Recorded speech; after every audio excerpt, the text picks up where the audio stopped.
Hello students, आइए देखते हैं चैप्टर 14 की छठी हेडिंग एम्फीबोलिक पथ के बारे में। एम्फीबोलिक पथ होता क्या है, इसको समझा जाए। सांस के लिए ग्लूकोज अनुकूल क्रियाधार है। ठीक है, सांस के लिए ग्लूकोज जो है वह अनुकूल क्रियाधार है। श्वसन में सभी कार्बोहाइड्रेट उपयोग में लाने से पहले ग्लूकोज में परिवर्तित होते हैं। ठीक है, तो सांस के लिए ग्लूकोज जो है वह अनुकूल क्रियाधार है और श्वसन में सभी कार्बोहाइड्रेट उपयोग में लाने से पहले उसको ग्लूकोज में परिवर्तित किया जाता है, वह ग्लूकोज में परिवर्तित होता है।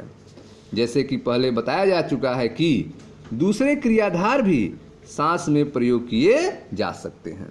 ठीक है, जैसे वसा प्रोटीन, ठीक है, इनको भी सांस में प्रयोग किया जा सकता है, किंतु तब वे सांस के पहले चरण में उपयोग में नहीं आते हैं।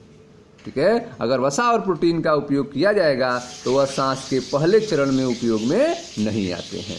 चित्र 16.14.6 को देखिए कि विभिन्न क्रियाधार श्वसन पथ में कहाँ उपयोग करते हैं। ठीक है, तो आइए देखें ध्यान से यह चार्ट। इसमें ध्यान से देखें, यह आप पढ़ चुके हैं कार्बोहाइड्रेट। कार्बोहाइड्रेट जो है टूटता है सरल शर्करा जैसे कि ग्लूकोज में। तो स्टूडेंट्स आप देखें ध्यान से एम्फीबोलिक पथ के बारे में। कार्बोहाइड्रेट जो है वह सरल शर्करा जैसे कि ग्लूकोज में टूटता है। ठीक है, फिर यह ग्लूकोज 6 फास्फेट में, फ्रक्टोज 1,6 बाईफास्फेट में, ठीक है, फिर ग्लिसरॉल्डिहाइड 3 फास्फेट में बदलता है, फिर पायरूबिक अम्ल में बदलता है। ठीक है, जिसे ग्लाइकोलिसिस कहा जाता है। अगर प्रोटीन हो तो क्या होगा, प्रोटीन जो है अमीनो अम्ल में टूटता है, प्रोटीन अमीनो अम्ल में टूटता है, फिर यह जो है पायरूबिक अम्ल में बदल जाता है। ठीक है, वसा है तो वसा जो है पहले वसा अम्ल और ग्लिसरॉल में टूटता है। ठीक है, वसा अम्ल और ग्लिसरॉल में टूटता है, फिर यह डाईहाइड्रॉक्सी एसीटोन फास्फेट में टूटता है, डाईहाइड्रॉक्सी एसीटोन फास्फेट में टूटता है, और नहीं तो यह वसा अम्ल और ग्लिसरॉल जो है एसिटाइल कोएंजाइम ए में बदल जाता है। ठीक है, फिर यह जो है आप तीनों देख रहे हैं टीसीए चक्र अर्थात क्रेब्स चक्र में प्रवेश कर जाते हैं। ठीक है, तो यह आप कार्बोहाइड्रेट भी टूटने के पास आप देख रहे हैं कि क्रेब्स चक्र में चला जाता है, पायरूबिक अम्ल एसिटाइल कोएंजाइम ए बनने के बाद वसा अम्ल ग्लिसरॉल भी एसिटाइल कोएंजाइम में बदल जाता है, अमीनो अम्ल भी पायरूबिक अम्ल बदलने के बाद एसिटाइल कोएंजाइम में बदलकर क्रेब्स चक्र में शामिल हो जाता है। क्रेब्स चक्र में आप देख रहे हैं कार्बन डाइऑक्साइड और जल बाहर निकलता है। ठीक है, तो इस तरह से आपने देखा कि सांस के लिए ग्लूकोज जो है वह अनुकूल क्रियाधार है। श्वसन में सभी कार्बोहाइड्रेट उपयोग में लाने से पहले यह ग्लूकोज में परिवर्तित होते हैं। जैसे कि पहले बताया जा चुका है कि दूसरे क्रियाधार भी सांस में प्रयोग किए जा सकते हैं, किंतु तब वे सांस के पहले चरण में उपयोग में नहीं आते हैं। ठीक है, जैसा कि चित्र 14.6 में आपने देखा कि विभिन्न क्रियाधार जो हैं, तो आपने देखा कि विभिन्न क्रियाधार जो हैं वो श्वसन पथ में कहाँ उपयोग करते हैं। वसा सबसे पहले ग्लिसरॉल और वसी अम्ल में विघटित होता है। ठीक है, वसा जो है सबसे पहले किस में टूटता है, वसा अम्ल और ग्लिसरॉल में विघटित होता है। यदि वसी अम्ल सांस के उपयोग में आता है तो वह पहले एसिटाइल सह एंजाइम बनकर पथ में प्रवेश करता है। ठीक है, तो वसी अम्ल जो है वह एसिटाइल सह एंजाइम बनकर पथ में प्रवेश करता है। ग्लिसरॉल पहले पीजीएल में परिवर्तित होकर श्वसन पथ में प्रवेश करता है। ठीक है, तो ग्लिसरॉल जो है वह पहले पीजीएल में परिवर्तित होकर श्वसन पथ में प्रवेश करता है। प्रोटीन जो है वह प्रोटीएज एंजाइम द्वारा विघटित होकर अमीनो अम्ल बनाता है। प्रोटीन जो है वह प्रोटीएज एंजाइम द्वारा विघटित होकर अमीनो अम्ल बनाता है, और प्रत्येक अमीनो अम्ल जो है विअमीनीकरण के बाद अपनी संरचना के आधार पर क्रेब्स चक्र के विभिन्न चरणों में प्रवेश करता है। ठीक है, तो आप देख रहे हैं कि वसी अम्ल जो है वह सांस के उपयोग में आता है तो पहले जो है वह एसिटाइल सह एंजाइम बनकर पथ में प्रवेश करता है। ग्लिसरॉल जो है वह पहले पीजीएल में परिवर्तित होकर श्वसन पथ में प्रवेश करता है। प्रोटीन जो है वो प्रोटीएज एंजाइम द्वारा विघटित होकर अमीनो अम्ल बनाता है, और प्रत्येक अमीनो अम्ल विअमीनीकरण के बाद अपनी संरचना के आधार पर क्रेब्स चक्र के अंदर विभिन्न चरणों में प्रवेश करता है। चूँकि सांस के दौरान क्रियाधार टूटते हैं। ठीक है, सांस के दौरान जो क्रियाधार हैं वे टूटते हैं, अतः सांस प्रक्रिया जो है वो परंपरागत अपचयी प्रक्रिया है और श्वसन पथ जो है श्वसनी अपचयी पथ है। ठीक है, तो सांस के दौरान क्रियाधार टूटते हैं, अतः सांस प्रक्रिया जो है वह परंपरागत अपचयी प्रक्रिया है और श्वसन पथ जो है श्वसनी अपचयी पथ है। किंतु आप क्या इसे ठीक से समझते हैं? ऊपर वर्णित है कि विभिन्न क्रियाधार ऊर्जा हेतु श्वसन पथ में कहाँ प्रवेश करते हैं।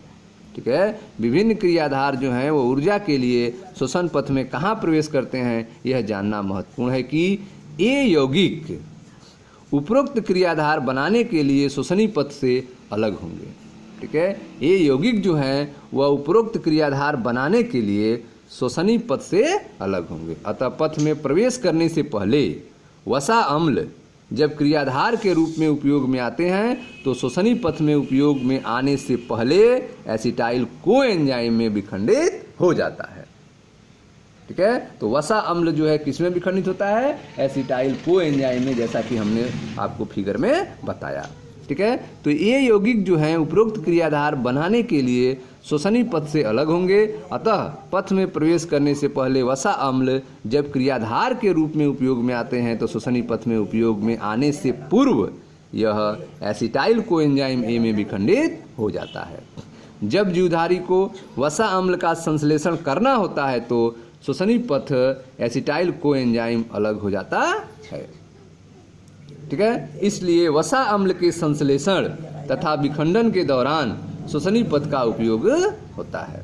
ठीक है, तो वसा अम्ल के संश्लेषण तथा विखंडन के दौरान श्वसनी पथ का उपयोग होता है। इसी प्रकार से प्रोटीन के संश्लेषण और विखंडन के दौरान भी होता है। इस प्रकार विघटन की प्रक्रिया कम होती है। सजीवों में अपचय कहलाती है, सजीवों में अपचय कहलाती है तथा संश्लेषण उपचय कहलाता है। ठीक है, सजीवों में अपचय कहलाती है तथा संश्लेषण जो है वो उपचय कहलाता है। चूंकि श्वसनी पथ में अपचय और उपचय दोनों ही होते हैं, इसलिए श्वसनी पथ को एम्फीबोलिक पथ कहना उचित होगा, न कि उपचय पथ, क्योंकि यह अपचयी और उपचयी दोनों में भाग लेती है। ठीक है स्टूडेंट्स, तो आप पढ़ रहे हैं एम्फीबोलिक पथ के बारे में, एम्फीबोलिक पथ के बारे में। इसमें आपने देखा कि सांस के लिए ग्लूकोज जो है अनुकूल क्रियाधार है। श्वसन में सभी कार्बोहाइड्रेट उपयोग में लाने से पहले ग्लूकोज में परिवर्तित होता है। जैसे कि पहले बताया जा चुका है कि दूसरे क्रियाधार भी सांस में प्रयोग किए जा सकते हैं, किंतु तब वे सांस से के पहले चरण में उपयोग में नहीं आते हैं। चित्र 14.6 को देखिए। ठीक है, तो यह चित्र 14.6 है। आप देख रहे हैं इसमें जो कार्बोहाइड्रेट है वह डायरेक्ट जो है उपयोग में आता है, पहले यह ग्लूकोज में टूटता है। ठीक है, कार्बोहाइड्रेट जो है सरल शर्करा जैसे ग्लूकोज में टूटता है, फिर यह ग्लूकोज 6 फास्फेट में, फ्रक्टोज 1,6 बाईफास्फेट में, फिर यह ग्लिसरॉल एल्डिहाइड 3 फास्फेट बनाता है, पायरुविक अम्ल बनाता है और एसिटाइल कोएंजाइम के बाद यह क्रेब्स चक्र में प्रवेश कर जाता है। ठीक है, और दूसरे जो वसा और प्रोटीन है ये डायरेक्ट जो है, ठीक है, प्रवेश नहीं कर पाते हैं। प्रोटीन जो है पहले अमीनो अम्ल में टूटता है, फिर यह जो है पायरुविक अम्ल में टूटता है। ठीक है, फिर यह चक्र में प्रवेश करके एसिटाइल कोएंजाइम में फिर क्रेब्स चक्र में इंटर कर जाता है। वसा जो है पहले वसा अम्ल और ग्लिसरॉल में टूटता है, डाइहाइड्रॉक्सी एसीटोन फास्फेट में। वसा अम्ल और ग्लिसरॉल जो है यह एसिटाइल कोएंजाइम में परिवर्तित होता है और उसके बाद यह क्रेब्स चक्र में प्रवेश कर जाता है। तो इस तरह से आप देख रहे हैं कि प्रोटीन जो है अमीनो अम्ल में बदलता है, पायरुविक अम्ल में बदलता है, एसिटाइल कोएंजाइम के बाद क्रेब्स चक्र में प्रवेश करता है। वसा और ग्लिसरॉल जो है वह एसिटाइल कोएंजाइम के रूप में, कोएंजाइम ए के रूप में क्रेब्स चक्र में प्रवेश करता है, जिसके कारण जल और कार्बन डाइऑक्साइड बनते हैं। ठीक है, इस तरह से आपने देखा कि चित्र 14.6 में विभिन्न क्रियाधार जो हैं श्वसन पथ में कहाँ उपयोग करते हैं। वसा जो है सबसे पहले ग्लिसरॉल और वसी अम्ल में विघटित हुआ, और यदि वसी अम्ल सांस के उपयोग में आता है तो पहले एसिटाइल सह एंजाइम बनकर पथ में प्रवेश करता है, जैसा कि आपने देखा। ग्लिसरॉल पहले पीजीएल में परिवर्तित होकर श्वसन पथ में प्रवेश करता है। प्रोटीन जो है वह प्रोटीएज एंजाइम द्वारा विघटित होकर अमीनो अम्ल बनाता है। प्रत्येक अमीनो अम्ल जो है विअम्लीकरण के बाद अपनी संरचना के आधार पर क्रेब्स चक्र के अंदर विभिन्न चरणों में प्रवेश करता है। ठीक है, चूंकि सांस के दौरान क्रियाधार टूटते हैं, अतः सांस प्रक्रिया जो है परंपरागत अपचयी प्रक्रिया है और श्वसन पथ जो है श्वसनीय अपचयी पथ है। किंतु क्या आप इसे ठीक से समझते हैं? ऊपर वर्णित है कि विभिन्न क्रियाधार ऊर्जा हेतु श्वसन पथ में कहाँ प्रवेश करते हैं, यह जानना महत्वपूर्ण है कि ये यौगिक उपरोक्त क्रियाधार बनाने के लिए श्वसनीय पथ से अलग होंगे।